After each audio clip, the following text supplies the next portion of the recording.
Welcome back to Going Walkabout. A year ago, we left the United States. And while we were gone, a lot changed. There is a new president, new administration, and a lot of big promises about fixing what was wrong and making America great again. So the question I keep getting, both here in Europe and back in America, is, has anything actually changed? And more importantly, how does America look to you when you're no longer inside the country? For those of you that are new to the channel, welcome. I'm Susan Steele, and with my husband of 40 plus years, we sold everything 4 years ago and have been traveling. We're looking for that forever home, a place that we feel comfortable, where it aligns with us culturally. We've been spending a lot of time in the UK recently, and I must say, with every visit here, I grow to love this country more and more. Being away for almost a year has given me something I didn't expect, and that is perspective.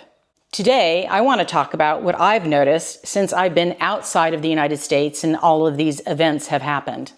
I've broken it down into 5 key areas of change that had been promised, and I'll share what looks different, what doesn't, and then what has surprised me most. Please keep in mind that these are personal observations, and I genuinely want to hear your perspective too. So please share your thoughts in the comments below. At number 1, we have healthcare, the unchanged crisis. What was promised was a fix or a replacement to Obamacare, lower monthly premiums, and what actually has changed? Well, not a lot in a good direction. There's been no replacement plan put forward to kind of take away Obamacare. Premiums are continuing to rise. Healthcare is still tied to your employment. So if you don't have a job, it's very, very difficult to get healthcare, and that's why Obamacare was started, because it enabled people that didn't have a job to still be able to purchase healthcare insurance at a reasonable cost. Kind of adding insult to injury, and the part that really shocks me, and I didn't expect this, was not only have they not replaced Obamacare, but in the big, beautiful bill, over 15 million people will lose coverage. And I just find this astounding that there's nothing to replace the plan, and 15 million people will literally not have the ability to go into a hospital and get taken care of. And the irony of all of this is that it impacts the states that voted for this current administration more than the states that did not. And I have a great example of it, and I'll show the chart above. And all of those states that are underlined are what we call red states. They're states that vote for Republicans, and they voted unanimously for the current administration, and yet the majority of the people in those states will be losing some form of Medicare. They will also be losing SNAP, which is food coupons and so forth for people that desperately need it. All of these different types of things that Americans pay into with taxes are going to be going away. From the outside of the United States and through a European lens, while healthcare in Europe isn't perfect by any stretch of the imagination, it's pretty predictable. You're going to get taken care of, especially if you have something critical and you walk into a hospital. And the cost of those types of things don't dominate your life decisions. And then, illness does not become a financial emergency as it can do in the United States. Why this matters is because healthcare shapes how safe you feel. And it also shapes your decisions on maybe changing a job and starting a different job that might be better for you, but maybe they don't provide health insurance. Or maybe starting your own business, but knowing that you have to not only provide health insurance for yourself, but all of the employees in that business. So the stress that we have in the way that our healthcare is set up in the United States is unbelievable compared to European countries. So basically, when a system touches everyone and never gets fixed, it becomes the quiet crisis underneath everything else. And that's why healthcare is my number 1 of what I've noticed since I've been gone. Number 2, I have AI and workforce disruption, the crisis we're ignoring. What was promised is innovation and leadership. We would be better than China, I guess, is the big competition right now in AI, and then a future-ready economy. And what I see happening or not happening in the United States is that AI adoption is definitely accelerating. The multiples on these companies in the stock market are, in my opinion, ridiculous. There's little to no regulation on what's going on. It's not even being discussed in government. And the things that I'm looking at being discussed are things like, how is this going to displace so many white-collar worker jobs? And what are those people going to do? Can these people be retrained? But none of that seems to be getting discussed, at least as far as I can see. And I seem to be seeing headlines almost every week about large companies like Amazon literally laying off 15,000 people, 30,000 people. This seems to be happening almost on a weekly basis in the headlines now. And they do say that it's for efficiency that has been brought about by leveraging AI. Again, being here in Europe, I've noticed that they are constantly debating AI. They're actually debating a lot of social media in general. Just recently, France is not allowing social media for 16 and under. I believe that Spain is looking at doing the same thing. They're focusing a lot more on workers and what they're going to do if AI is embraced by a lot of companies for efficiency. A very different approach than what seems to be happening in the United States. And why does all this matter? Well, that's because job displacement without any retraining is just going to widen the inequality that we're already seeing in the United States.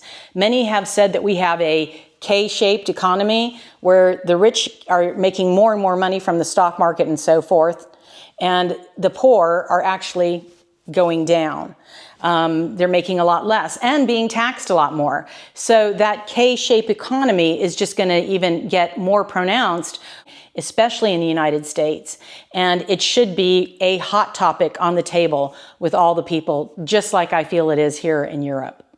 So a good segue from AI is the third thing, and that is corporate control, monopolies, and fewer jobs. And what was promised was job growth. That was a huge thing that was promised out of this administration. Stronger domestic industry. Because of tariffs, we would have more companies that would want to bring their businesses to the United States and build manufacturing and support for the American workers. To date, I've looked and I can't find any corporations that are moving their businesses that would employ tens of thousands, if not hundreds of thousands of employees into the United States. There seems to be a continued consolidation of power under this particular administration, and that's because there seems to be no regulation. So if you look at the chart that I have here, you'll see that there are more corporations, large monopoly type corporations in the United States than anywhere else in the world. And those corporations have the ability to control everything end to end.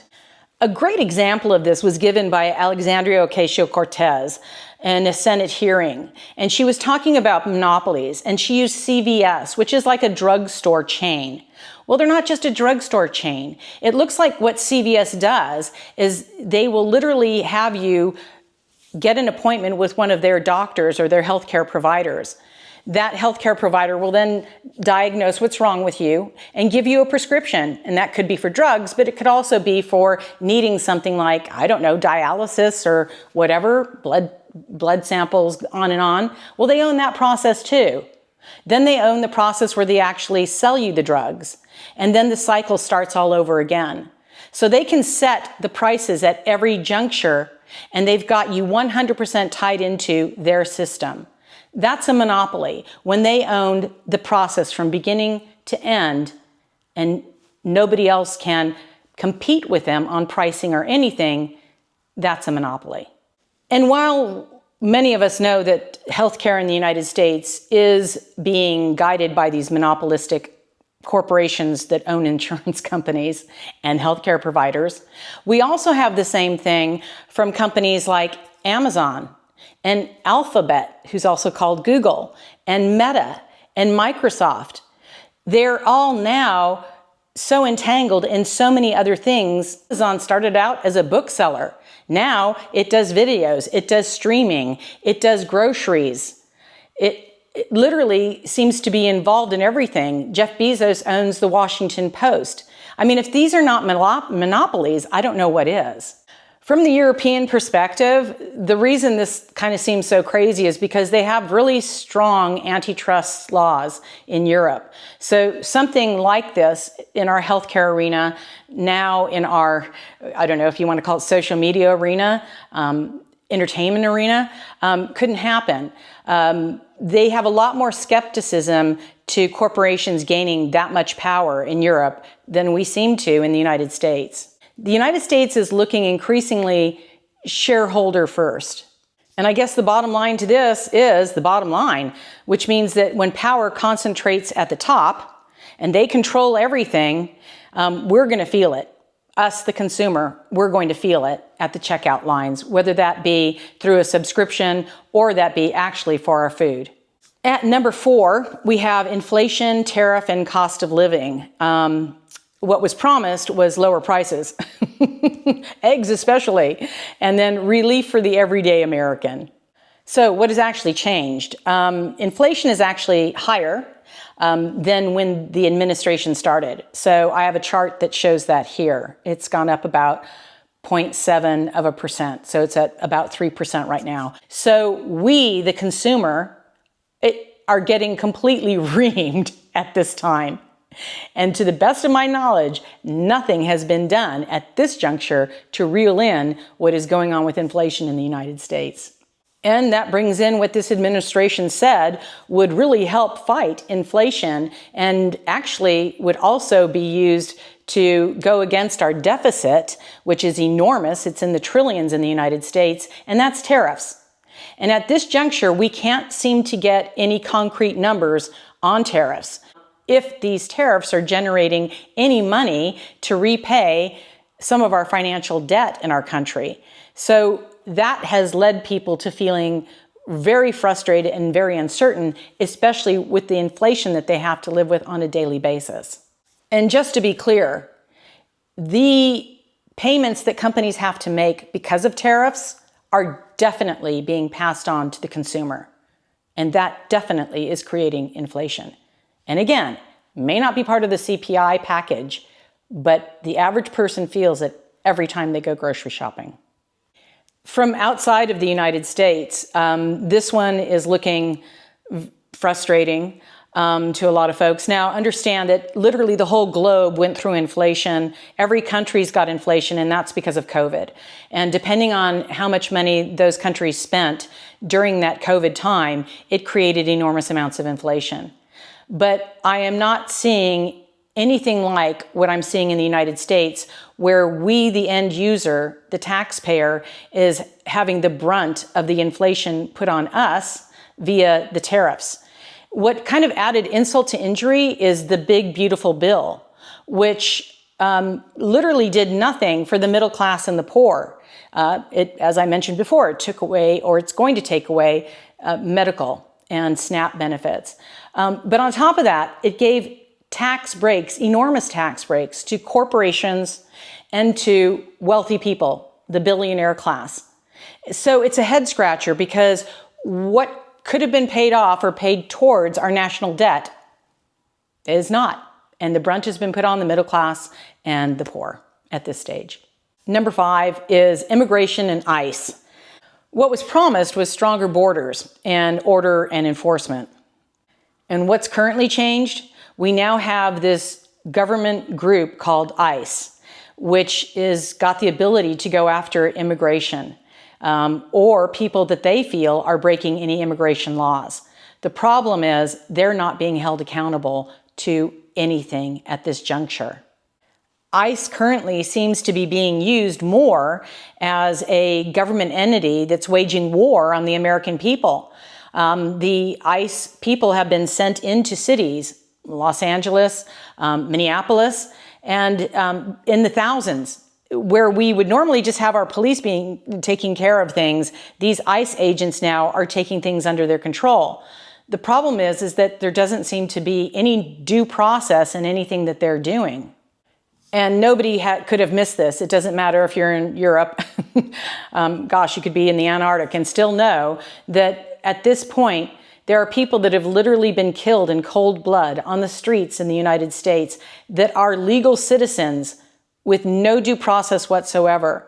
And these images have gone out all over the world. So what happens in Europe? Well, they definitely have immigration problems, but it's treated as a system. So they create systems to take care of the immigration problem. There's a lot less rhetoric, and there's a lot more of the various parties getting on board with each other to try to fix the situation.